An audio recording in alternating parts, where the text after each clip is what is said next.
قرآن مجید نے ارشاد فرمایا الا بذکراللہ تطمئن القلوب، فرمایا خبردار ہو جاؤ، اللہ کے ذکر میں ہی دلوں کا اطمینان ہے، اللہ کے ذکر میں دلوں کا چین ہے۔ لوگ بہت سارا مال، بہت ساری دولت، بہت ساری عقل اور بہت سارا شعور ہونے کے باوجود بے سکون ہیں۔ جس چیز نے زمانے کو تکلیف میں مبتلا کر دیا ہے اور جو چیز ڈھونڈنے سے نہیں ملتی وہ اطمینان ہے، وہ قرار ہے۔ لوگ بھیک مانگتے ہیں، منت کرتے ہیں، دہائی دیتے ہیں کہ کہیں سے سکون کی دولت مل جائے، لیکن وہ میسر نہیں آ رہی۔ بڑے بڑے لوگ ہیں، اور میں عرض کر چکا ہوں کہ مالدار بھی ہیں اور عقل مند بھی ہیں، باشعور ہیں، پڑھے لکھے ہیں، پر قلبی سکون، راحت، اطمینان، چین انہیں میسر نہیں آ رہا۔ راتیں جاگ کر گزر جاتی ہیں، دن آزمائش میں بیت جاتا ہے۔ وہ کبھی اس کے لیے ٹھنڈے علاقوں کا سفر کرتے ہیں، کبھی دوستوں کی مجلسوں میں جا کر کے بیٹھتے ہیں، کبھی گھر سے دور اکیلے میں تنہائی میں وقت گزارنے کی کوشش کرتے ہیں، لیکن دولت سکون ناپید ہوتی ہے، میسر نہیں آتی۔ عرش کا رب فرماتا ہے کیوں تو بھٹکتا پھرتا ہے، کیوں دائیں بائیں جاتا ہے، چپ کر کے مسجد آ جا اور لوگوں سے بچ کے تنہائی میں میرا ذکر کر۔ اللہ ملے گا کیا؟ فرمایا اعلیٰ بذکر اللہ تطمئن القلوب، میں تیرے بے چین دل کو چین عطا کر دوں گا۔ وہ تیرا تڑپتا اور پھڑکتا ہوا مزاج، اسے میں سکون کی دولت دوں گا۔ یہ تجھے کہیں اور نہیں ملے گا، یہ میری یاد میں ملے گا۔ یہ چین، قرار، سکون تجھے یہیں میسر آئے گا۔ اطمینان قلبی زندگی کا حسن ہے بھائی، دولت سکون اصل ہے۔ بڑے ٹھنڈے کمرے میں کچھ لوگوں کو نیند نہیں آتی، اور داتا صاحب رحمت اللہ علیہ آپ جائیں تو دونوں سڑکوں کے بیچ جو فٹ پاتھ ہے نا، اس پہ بھی کچھ لوگ سوئے ہوتے ہیں۔ ادھر سے بھی گاڑیاں گزرتی ہیں، ادھر سے بھی گاڑیاں گزرتی ہیں، لیکن بس نیند ہے نا، اللہ کا فضل ہے، اس نے دے دی ہے، آنے والوں کو آ گئی ہے۔ اطمینان قلبی، میرا معاشرہ بے سکون ہے، بے قرار ہے۔ مجھے کچھ لوگ کہتے ہیں جی میں آج کل بڑا بور ہو رہا ہوں، تو میں کہتا ہوں یار ہمیں تو ٹائم ہی نہیں ملا آج تک بور ہونے کا، نہیں وقت ہی نہیں اتنا میسر آیا، کون سا ٹائم نکالے جس میں بندہ بور ہو؟ وہ تو ہے کہ انسان کچھ فارغ ہو، کہیں اس کے پاس گنجائش ہو تو بور بھی ہو لے۔ کیسے بور ہو لیتے ہو؟ یہ کیا ہوتا ہے بور ہونا؟ زندگی میں اتنا وقت ہی کہاں ہے کہ انسان بور ہوتا پھرے اور یہ تصور بناتا پھرے کہ میں بڑی آزمائش میں ہوں، تو میں بڑے بور ہو رہا ہوں، تو میں بڑی تکلیف میں ہوں۔ تو وقت بہت زیادہ ہے ہمارے پاس، لا یعنی کاموں میں ضائع بڑا ہوتا ہے، تو ہم بور ہوتے ہیں، پریشان ہوتے ہیں۔ اللہ فرماتے ہیں یہ جو میری یاد ہے نا، لیکن اس کا بھی ایک طریقہ ہے یاد کا، اس طریقے سے اگر میرے رسول کریم علیہ السلام نے فرمایا اللہ کا ذکر اس طرح کرنا کہ دیکھنے والا تمہیں دیوانہ سمجھے، لوگ سمجھیں کہ کوئی مجنون ہے، کوئی جنونی ہے، کوئی پاگل ہے۔ یہاں اللہ تعالیٰ معاف کرے، آپ ذکر کی مجلس چھیڑیں، آپ نعت شریف کی مجلس چھیڑیں تو بہت سارے لوگ پروفیسر بن جاتے ہیں، وہ ساری نہیں ہلاتے، ان کی زبان ہی حرکت میں نہیں آتی۔ حالانکہ رب کریم کا ذکر اس طرح کرو کہ دیکھنے والا تمہیں دیوانہ سمجھے، کہیں اور کھونے کی ضرورت ہی نہیں۔ میرے حبیب گویا ہمیں فرماتے ہیں تو رب کے ذکر میں اس طرح کھو جا کہ تجھے دنیا کا خیال ہی نہ رہے، تجھے پھر دنیا کی ہوش نہ رہے۔ لیکن اگر نماز میں بھی خیال غیر آئے، ذکر میں بھی توجہ کہیں اور ہو، زندگی میں وہ عجیب لمحہ تھا، وہ میرے ساتھ تھا اور میں تنہا تھا۔ اگر ماحول یہ ہو کہ آپ کہیں جسم کے ساتھ تو موجود ہوں، روح موجود نہ ہو، تو پھر لذت ذکر بھی میسر نہیں آتی، پھر کیف نہیں حاصل ہوتا۔ یاد رکھیں کہ اس طرح کھو کے رب کی یاد کہاں سے کیف آئے گا؟ الجھ ہی پڑا گئے ہیں، وہ مستی، وہ سرور، وہ کیف جو اللہ کے ذکر میں ہوتا تھا، جو کبھی مرشد کامل کے سامنے بیٹھ کر لوگ اللہ اللہ کرتے تھے تو لگتا یہ تھا کہ یہ یہاں ہیں ہی نہیں، یہ تو کہیں اور چلے گئے ہیں، یہاں موجود ہی نہیں۔ لیکن اب وہ موج نہیں، وہ شوق نہیں، وہ درد نہیں، وہ ذیل نہیں۔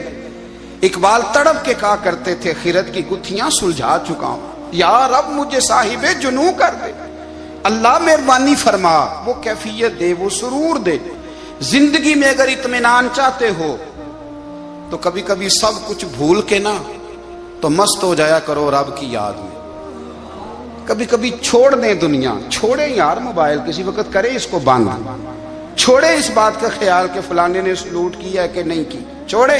حضرت باجزید بستامی رحمت اللہ تعالی علیہ فرماتے میں نے اعتکاف کبھی اپنی مسجد میں نہیں کیا، یہ کہ سارے ہی ہاتھ چومنے والے، سارے ہی پیار کرنے والے۔ فرماتے میں جب اعتکاف کرتا تھا تو میں بستام سے دور نکل جاتا تھا جہاں کوئی مجھے جاننے والا نہ ہو۔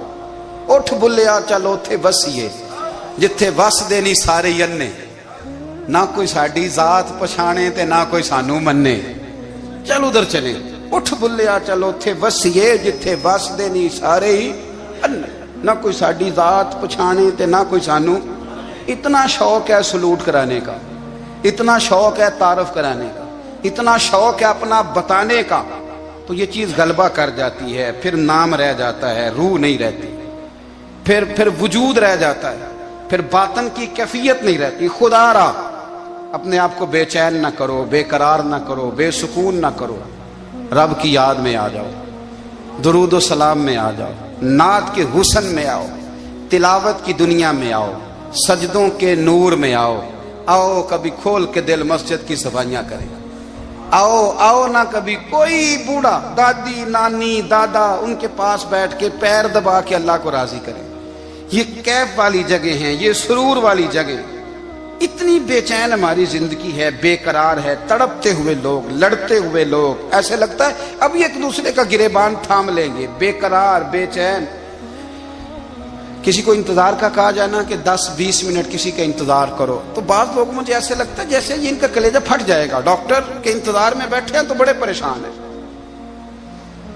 کسی کو ملنے گئے ہیں کو آدھا گھنٹہ بیٹھنا پڑ گیا تو بڑی دقت میں ہیں۔ اپنے آپ کو سکون دیں۔ آپ یقین کریں بڑا مزہ آتا ہے، کبھی کسی کا انتظار کرنا پڑے تو 2-4 تسبیح درود شریف پڑھی جاتی ہے، یعنی ذوق بن جاتا ہے کہ چلو اللہ نے موقع دیا ہے، کوئی سرکار کو یاد کر لے، تنہائی مل گئی۔ ہمارا مزاج جس سختی کا شکار ہے، وہ سختی آہستہ آہستہ ہمیں زیادہ آزمائش میں ڈال گئی۔ تو میرے بھائی زندگی میں اطمینان حسن ہے، اور وہ سب سے زیادہ اللہ کی یاد میں ملتا ہے، وہ سب سے زیادہ رب کریم کے ذکر میں، سب سے زیادہ جو چاہتا ہے نا دل ٹھنڈا رہے، زبان میٹھی رہے، وہ مدینے والے محبوب پہ درود و سلام پڑھا کرے، وہ حضور پہ درود و سلام پڑھا کرے، زبان میٹھی رہے گی۔ میرا ذاتی تجربہ ہے کہ جو آدمی اپنے اخلاق سنوارنا چاہے وہ حضور پہ درود شریف پڑھے، جو اپنے اخلاق سنوارنا چاہے، طبیعت کو ٹھنڈا رکھنا چاہے، وہ درود شریف پڑھے، اس کا دل سکون میں آئے گا۔ کچھ کام اور ہیں زندگی میں اطمینان کے لیے، ان کا ہونا بھی بڑا ضروری ہے۔ سب سے پہلے اگر آپ چاہتے ہیں نا زندگی میں سکون ہو تو حقیقتوں کا سامنا کرنا سیکھیں، آپ جو ہیں وہ رہنا سیکھیں، جو آپ نہیں ہیں وہ بننے کی کوشش نہ کریں۔ حقیقت کا سامنا کرو گے تو زندگی اطمینان میں آ جائے گی۔ ہم نے نا بہانے بنا لیے ہیں، ہیلے بنا لیے ہیں، جھوٹ کے سہارے اپنے آپ کو اونچا کر لیا۔ ایک آدمی سے کہا جاتا ہے تو رشوت نہ لے، تو کہتا ہے میں غریبوں سے نہیں لیتا۔ تو میرا سوال یہ ہے کہ امیروں کا حساب لینے کی اللہ نے تیری ڈیوٹی لگائی ہے، تیرے ذمہ لگایا ہے کہ تو امیروں کا حساب کر، تمہیں کیا ضرورت پڑی ہے؟ ہم نا بہانہ کرتے ہیں، رشوت لینے والے کا الگ بہانہ ہے اور سفارش والے کا الگ بہانہ ہے۔ حقیقت کا سامنا کریں، حقیقت کا۔ جو میرے ذمہ داریاں ہیں وہ میں نے پوری کرنی، جو آپ کی ذمہ داریاں ہیں وہ آپ جان نہ چھڑائیں، حقیقت پسند بنے۔ میرے رسول کریم، پھر پڑھیے درود شریف صلی اللہ تعالی علیہ وسلم۔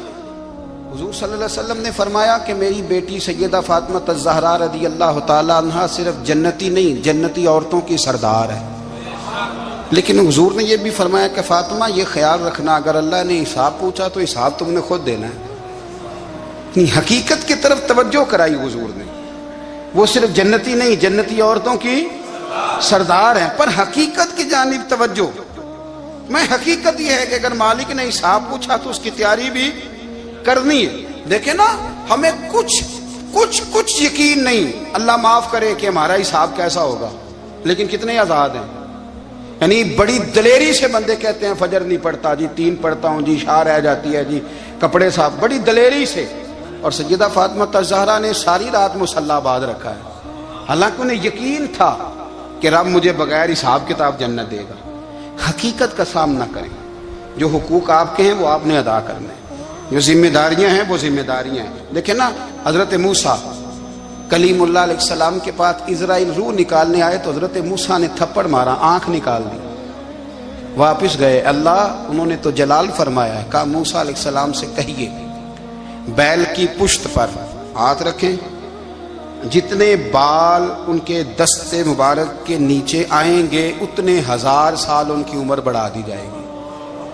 یعنی میرے کان میں کوئی بتا دے کہ جناب 60 سال بڑھ گئی، یا آپ کے کان میں کوئی کہہ دے تو خوشی ہوتی ہے کہ نہیں؟ لیکن یہ حقیقت پسندی نہیں، اس لیے کہ 60 بھی گزر جائیں گے، 70 بھی، یہ حقیقت نہیں۔ حضرت موسیٰ کلیم، چلے میں مثال دیتا ہوں، سمجھ لے 10 بال، حالانکہ بہت زیادہ آتے ہوں گے، 10 بال اگر حضرت موسیٰ کے ہاتھ کے نیچے آئے تو 10,000 سال تو عمر بڑھ گئی نا۔ 10 یعنی 10 سال نہیں، 10 100 نہیں، 10 بہت زیادہ تھی نا۔ حضرت موسیٰ کلیم اللہ علیہ السلام سے آ کے عرض کیا گیا، حضور بیل کی پشت پر ہاتھ رکھیں، جتنے آپ کے ہاتھ کے نیچے بال آئیں گے اتنے 1000 سال عمر بڑھ جائے گی۔ تو حضرت موسیٰ نے حقیقت پسندی والی بات کی، فرمایا پھر کیا ہوگا؟ 10,000 سال کے بعد پھر کیا ہوگا؟ کہ حضور جانا تو پھر بھی ہے، فرمایا پھر ابھی چلتے ہیں۔ اگر جانا ہے نا، جانا ہے تو پھر، اگر جانا ہے تو پھر ابھی۔ اور سجنوں، اگر نماز پڑھنی ہے تو ابھی کیوں نہیں؟ اگر داڑھی رکھنی ہے تو پھر رمضان کا انتظار کیوں کریں، ابھی کیوں نہیں؟ اگر سچ بولنا ہے تو پھر، اگر رزق حلال کھانا ہے تو پھر انتظار کاہے کا؟ حقیقت ہوتی ہے، بہانہ ہوتا ہے، حقیقت چھپ نہیں سکتی بناوٹ کے اصولوں سے، کیونکہ خوشبو آ نہیں سکتی کبھی کاغذ کے پھولوں سے۔ یہ بات یاد رکھیں۔ اگر جانا ہے تو حضرت کلیم فرمانے لگے پھر 10,000 سال کے بعد بھی جانا ہے تو آج بھی۔ ہمیں بے قراری زندگی میں اس لیے کہ ہم حقیقت پسند نہیں، ہم بہانوں میں، ہم ہواؤں میں جیتے ہیں، ہواؤں میں، خیالات میں زندگی گزارتے ہیں۔ بڑا ٹائم پڑا ہے، مثلاً کتنا میرے رسول کریم صلی اللہ تعالی علیہ وآلہ وسلم نے ایک دن صحابہ سے فرمایا تمہیں حیا نہیں آتی؟ حضور کیا ہوا؟ فرمایا وہ والے مکان بناتے ہو جن میں تم رہ نہیں سکتے، وہ والا مال جمع کرتے ہو جو کھا نہیں سکتے، حیا نہیں آتی؟ عرض کی حضور حکم کریں تو محبوب فرمانے لگے جوتے کا ایک تسمہ بند کرتا ہوں تو سوچتا ہوں دوسرا بند کرنے سے پہلے موت آ جائے گی، ایک سانس اندر جاتی ہے تو دوسرا آنے سے پہلے میں یاد کرتا ہوں کہ مجھے دنیا سے جانا ہے۔ تمہیں حیا نہیں آتی؟ وہ مکان بناتے ہو جن میں رہ ہی نہیں سکتے، وہ مال جمع کرتے ہو جو کھا۔ حقیقت پسند نہیں بھائی ہم۔ بہت سارے لوگ ہیں بڑی باتیں سناتے ہیں، بڑی، میں کہتا ہوں اصل میں نا زیادہ باتیں سنا کے نا بیچارہ اپنے آپ کو مطمئن کرنا چاہتا ہے، اصل بات یہ ہے کہ اندر سے نا ہلا ہوا ہے، کچھ بھی نہیں، بڑا زیادہ ہنستا ہے اور مجھے لگتا ہے کہ کوئی گہرا زخم چھپا رہا ہے۔ اس لیے ملمہ سازی، حقیقت پسند بنو، حقیقت پسند۔ یاد رکھنا من ترک صلاۃ متعمدا فقد کفر، میرے رسول نے حقیقت بیان کی، فرمایا جس نے ایک نماز بھی جان بوجھ کے چھوڑی اس نے رب کے رب ہونے کا انکار کیا، اس نے کفران نعمت کیا۔ یہ حقیقت ہے، کوئی کلیریفیکیشن نہیں، کوئی وضاحت نہیں۔ جو نماز نہیں پڑھتا، جھوٹ بولتا ہے، غلط بیانی کرتا ہے، جو شخص رزق حرام کما کے کہتا ہے کہ اس کے بغیر گزارا نہیں چلتا، وہ جھوٹ بولتا ہے۔ اس لیے کہ رب فرماتا ہے جب تجھے پیدا کیا ہے تو تیرا رزق میرے ذمہ ہے۔ اللہ فرماتا ہے کہ لا یکلف اللہ نفسا الا وسعہا، میں کسی پر وہ بوجھ نہیں ڈالتا جو اٹھا نہ سکے۔ نماز فرض کیا، اس کا مطلب ہے ہم پڑھنے کے قابل ہیں، اس نے ہمارے ذمہ داریاں لگائی ہیں تو مطلب یہ ہے کہ ہم ذمہ داریاں ادا کرنے کے قابل ہیں، ورنہ وہ کہتا ہے میں وہ بوجھ ڈالتا ہی نہیں جو تجھ سے اٹھایا نہ جائے۔ اگر چاہتے ہو کہ زندگی میں اطمینان ملے تو خدا را حقیقت پسند والی زندگی گزارو۔ یہ فضاؤں میں زندہ رہنا، ہواؤں میں، اللہ بڑا معاف کرنے والا ہے، اللہ بڑا کریم ہے، معاف کر دے گا، تو بھئی یہ بات صحابہ کو بھی پتا تھی، یہ اہل بیت کو بھی خبر تھی، تو وہ تو ایک ایک بات کا لحاظ کرتے تھے۔ یہ غوث اعظم کو بھی پتا تھی، یہ ان کے والد کو بھی پتا تھی، جنہوں نے کسی کا ایک سیب کھا لیا تھا تو 12 سال اس کے گھر میں نوکری کرتے رہے، انہیں نہیں پتا تھا اللہ بڑا کریم ہے، معاف کر دے گا، ایک سیب ہی ہے نا۔ تو حقیقت پسندی آپ کو سکون دے گی، اور اگر آپ نے اپنے آپ کو غیر مطمئن کیا ہوا ہے، بات کچھ اور ہے، اور آپ نے اپنے آپ کو ڈال کسی اور طرف لیا ہے، تو پھر آپ کو سکون مل سکتا؟ سکون حقیقت پسندی میں، اصل میں سکون ہوتا ہے، اداکاری میں سکون نہیں ہوتا۔ تیسری بات سنیں، اگر آپ چاہتے ہیں زندگی میں مطمئن رہیں تو دنیا داروں سے امیدیں توڑ دیں، اللہ اور اس کے رسول سے امید وابستہ کریں، اولیاء اللہ سے امیدیں وابستہ کریں، صحابہ اور اہل بیت سے امیدیں، اللہ اور اللہ والوں سے امیدیں، دنیا داروں سے امیدیں۔ آپ کو پتہ ہے دنیا دار کی تباہی کب ہوتی ہے؟ جب انہیں خوش آمدی مل جاتا ہے۔ چودھری کا بیڑا اس وقت غرق ہوتا ہے جب اسے چودھری کہنے والے زیادہ ہو جاتے ہیں۔ سیٹھ صاحب اور نواب صاحب بیچارے تباہ تب ہوتے ہیں بھولے پن میں، جب ان کے دائیں بائیں ریلا ہوتا ہے سیٹھ صاحب کہنے کا، لوگ انہیں کھانا چاہتے ہیں، پیار ان کا نہیں ہوتا، ان کی جیب کا ہوتا ہے، محبت ان سے نہیں ہوتی، ان کی کرسی سے ہوتی ہے، ضروریات کا پیار ہوتا ہے، تباہ کر دیا جاتا ہے۔ ہماری ساری توقعات دنیا داروں سے وابستہ ہو گئی ہیں، ناراض نہ ہونا، پیروں نے، مولویوں نے، درویشوں نے، انہوں نے بھی سیٹ رکھے ہوئے جلسوں کی صدارت کرانے کے لیے، یعنی مذہبی جلسہ ہے، اس میں بہت زبردست پڑھے لکھے صاحب تقوی عالم کا خطاب ہے، اور کی صدارت وہ بندہ کر رہا ہے جس نے عشاء کی نماز بھی نہیں پڑھی، وہ بندہ صدارت کر رہا ہے، کیوں؟ اس لیے کہ اس نے لاکھ روپیہ دیا محفل میں۔ خدا را دنیا داروں سے امیدیں چھوڑ دیں، ورنہ آپ کمزور پڑ جائیں گے، آپ کی امیدیں ٹوٹیں گی۔ کتنا کمزور ہے وہ شخص جو 2-4 ہزار کے لیے کسی بندے کی چاپلوسی کرتا ہے، اس کے پیچھے بھاگتا ہے، خوش آمدیں کرتا ہے، تھوڑے سے نوٹوں کے لیے، دکھ سکھ میں کام آئے گا اس کام کے لیے۔ میرے رسول کریم علیہ السلام نے فرمایا، جس نے بندوں کو راضی کرتے کرتے رب کو ناراض کر دیا، اس کی دنیا بھی گئی اور آخرت بھی گئی، اور فرمایا جس نے بندوں کی پرواہ نہیں کی، اللہ کو راضی کیا، فرمایا اگر رب راضی ہو گیا تو لوگوں کے دلوں میں بھی محبت پیدا فرما دے گا۔ کیا ضرورت ہے خوش آمد کرنا دنیا داروں کی، سیٹوں کی، نوابوں کی، چاپلو۔ اور میں آپ کو ایک بات بتاؤں، ہوتا پتہ کیا ہے، یہ جو حب جا اور حب با ہوتی ہے نا، اس سے پیٹ نہیں بھرتا۔ آپ کو اگر خوش آمد کرنی ہے تو پھر آپ کو ساری زندگی کرنی ہے۔ پھر ان کو بھی پتہ ہوتا ہے کہ تعلق کس بنیاد پر ہے، اس میں کبھی بھی خلوص پیدا نہیں ہوتا، آپ بے چین رہتے ہیں، بے قرار رہتے ہیں، آپ کو تکلیف رہتی ہے ہمیشہ۔ کبھی بھی دنیا داروں سے امیدیں وابستہ نہ کریں۔ ایک بات سنیں بڑی شاندار، امام غزالی نے لکھی ہے۔ امام غزالی فرماتے ہیں کہ ہارون الرشید نہ حج کر کے واپس آیا بغداد میں، تو کونے میں حضرت بہلول دانا بیٹھے تھے، رش بہت تھا، مجمع بڑا تھا، حضرت بہلول دانا بھی سڑک کے کنارے بیٹھے تھے، تو سپاہی کہنے لگے یہاں سے اٹھ جاؤ، فرمانے لگے ہارون الرشید کی زمین نہیں، زمین میرے رب کی ہے، میں کیوں اٹھوں؟ وہ قریب سے گزرا تو سلام لی، تو آپ نے اس کا پروٹوکول دیکھا تو فرمانے لگے ہارون الرشید تجھ سے تگڑے تگڑے موٹے موٹے پروٹوکول میں نے لوگوں کے دیکھے ہیں، اور یہ جو تیرے دائیں بائیں آج تیرے نعرے لگا رہے ہیں، یہ پہلے ان لوگوں کے نعرے لگایا کرتے تھے، اور تھوڑا وقت گزرنے دے، جو تیرے بعد آئے گا نا، یہ سارے پھر ان کے نعرے بھی لگائیں گے۔ تو جھوٹ کی دنیا میں زندہ ہے، ان سے تو نے امیدیں وابستہ کی ہیں، یہ کل اس کے نعرے لگائیں گے۔ اس کے دل پہ بڑا اثر ہوا، گھوڑے سے اتر آیا، آگے کہنے لگا حضور آپ نے مجھے بڑی اچھی نصیحت کی ہے، میرا دل بڑا ٹھنڈا ہوا ہے، میں نے سنا ہے آپ مقروض ہیں، کچھ لوگوں کا قرض، تو مجھے کوئی حکم ہی کر دیں۔ آپ ہنسنے لگے، فرمانے لگے یار تو بڑا ہی بیوقوف ہے، بڑا ہی بیوقوف ہے تو، میں تجھے نصیحت کر رہا ہوں تو مجھے الجھا رہا ہے، حضور کوئی حکم کر دیں۔ کیا خوبصورت انداز ہے رب کریم کے بندوں کا. حضرت بہلول دانا فرمانے لگے تیرا رب کون ہے؟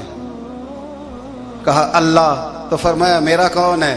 کہا اللہ. فرمانے لگے یہ تو نہیں نہ ہو سکتا کہ اللہ ہارون رشید کو دیتا رہے اور بہلول دانا کو بھول ہی جائے. یہ تو نہیں نہ ہو سکتا کہ ہارون رشید کو دیتا رہے اور بہلول دانا کو بھول جائے. فرمایا اس کا دل، اس کا ارادہ ہوا، ارادہ قدرت ہوا کہ بہلول مقروض رہنا چاہیے. تو اگر رب مجھے رکھنا چاہتا ہے، دکھ قبول محمد بخشا راضی رہن پیارے، اگر وہ چاہتا ہے میں مقروض رہوں تو میں بھی چاہتا ہوں کہ میں مقروض ہی رہوں. یہ تو نہیں نہ ہو سکتا کہ تجھے دے اور مجھے نہ دے. فرمایا میری تجھ سے کوئی امید نہیں، مجھے جب بھی دے گا میرا رب بھی دے گا، اور وہ دے گا تو پھر انشاءاللہ خزانے کھول کے دے گا. دنیا داروں سے امیدیں وابستہ کرنا، لوگوں کے پیچھے، یہ چھوڑ دیں. آپ بے چین رہیں گے، بے قرار رہیں گے. اللہ والوں سے ضرور امیدیں وابستہ کریں، اس لیے کہ ان کے پاس جو کچھ ہوتا ہے وہ دراصل رب کا ہی ہوتا ہے. لیکن سیٹھوں سے، نوابوں سے، سیاستدانوں سے باز آ جائیں. ہماری بڑی امیدیں وابستہ ہیں. میں اکثر کہتا ہوں جتنے پھیرے نوکری کے لیے دنیا دار کے دروازے پہ لگائے ہیں نا، اس سے کم دفعہ مسجد میں نفل پڑے ہوتے تو رب اتنی بڑی مہربانی فرما دیتا. تیسری بات یہ یاد رکھیں، اگر سکون لینا چاہتے ہیں نا، اگر سکون لینا چاہتے ہو نا تو لوگوں کو ڈسکس کرنا بند کر دو.